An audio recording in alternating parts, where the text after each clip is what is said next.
What's up, chess player? Welcome to the Journey to Grandmaster. I'm gonna play this 5 minutes game and I'm gonna explain you everything in the process, all of my thoughts, so you can take the most out of it.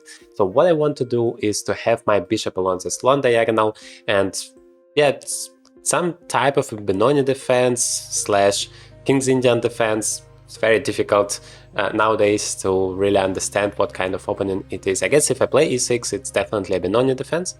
So let me try it. I mean, normally I never do that. It's not my cup of coffee, but let's try something new. Why not? Bishop e3. Can I create any more pressure? Of course, this h3 pawn is very important here to secure the g4 square. But on the other hand, I don't feel that I have any real problems, other than maybe being a little bit passive. So let's try to deal with that. a6, b5 is not really an idea. Although I can start with developing my knight and then maybe a6, rook b8, bishop d7. Yeah, let's try. That's a classical Benoni defense plan, so let's try it, because knight a5, that's just an exchange, and then it rather helps my opponent. Okay, do I need to play b6 or can I just ignore it? Yes, I can just ignore it.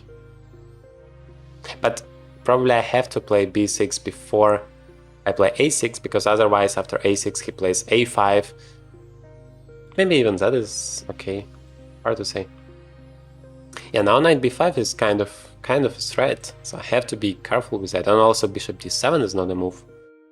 And maybe I have underestimated the problems here, but let's play a6. At least to secure the b5 square.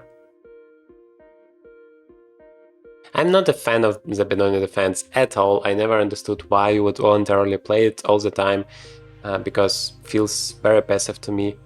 But yeah, I would like to try it myself. Now I'm struggling here so far. Let's see if I can get a way out of it. At least the rook is now protecting the d6 pawn, attacking the b2 pawn. But I still don't know how to proceed. I mean, bishop d7 and knight a4, I have already to take it. Maybe it's not a big deal, because the position is pretty closed. And the b2 pawn would be in trouble. But let's try it. And otherwise, I want maybe to play queen to b8, somehow to finish my development, of course, and maybe to create some threats for the opponent. At the right moment, knight h5 might be an idea, because it's gonna open up the bishop on g7.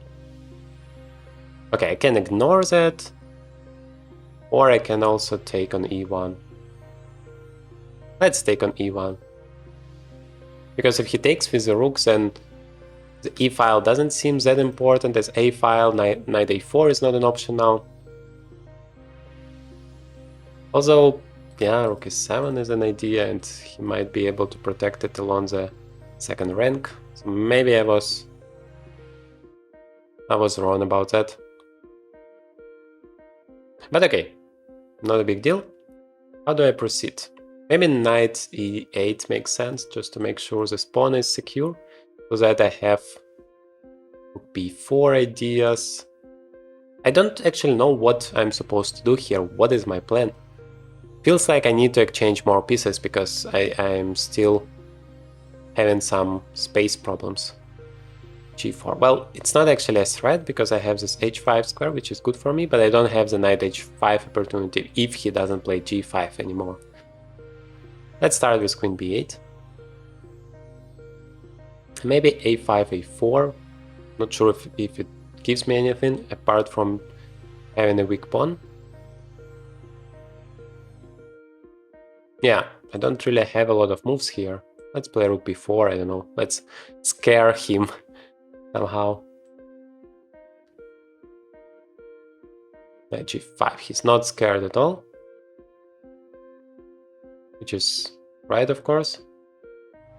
I don't know if h6 should be played, probably. Because rook e7 was kind of an idea already. But I still don't know what to do. Feels like, wow, that is something completely unexpected. I don't have any time to try to understand what's going on. Okay, the first question I have, rook takes b2, takes. I have 2 pieces for the rook, but rook is pretty active. And if I just take, then he claims to have some activity, a g6 pawn is in trouble. Okay, let's go for it.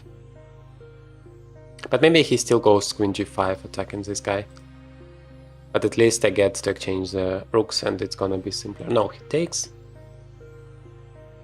So now what about the pawns? I have 4, he has 5, so he has rook and 1 pawn for the 2 pieces. But the pieces are still passive, that is my problem.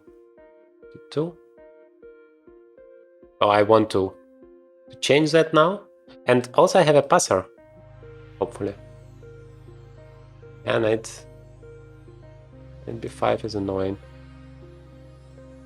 Now I lose a g pawn. Let's play g5. Wow, that is scary.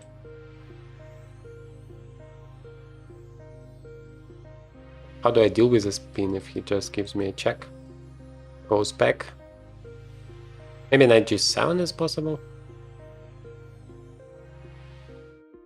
Because I don't see anything he can do immediately. Otherwise I want just to take. Go back, now maybe the knights will be active. And what I like is that his knight doesn't really have any penetration squares, at least yet.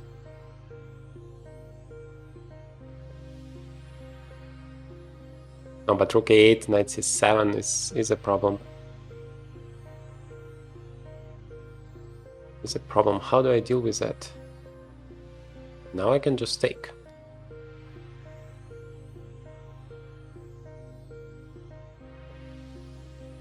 Taken pretty much all of the pawns, and maybe now the c pawn can run.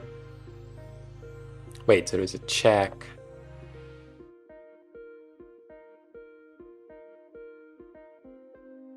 Hope there is no checkmate here somehow. How do I make any progress? 96. Oops. I have so many pawns, so many pieces, but I probably still lose. And now rook g7. Okay, here I can at least stop it. 2 is a threat. How do you stop that? 21 seconds. Wow, now I have suddenly got another passer. That one is very strong and pretty much unstoppable. Yeah, that should give me the victory, I feel. Ah, wait, rook b1. He stops all of the pawns.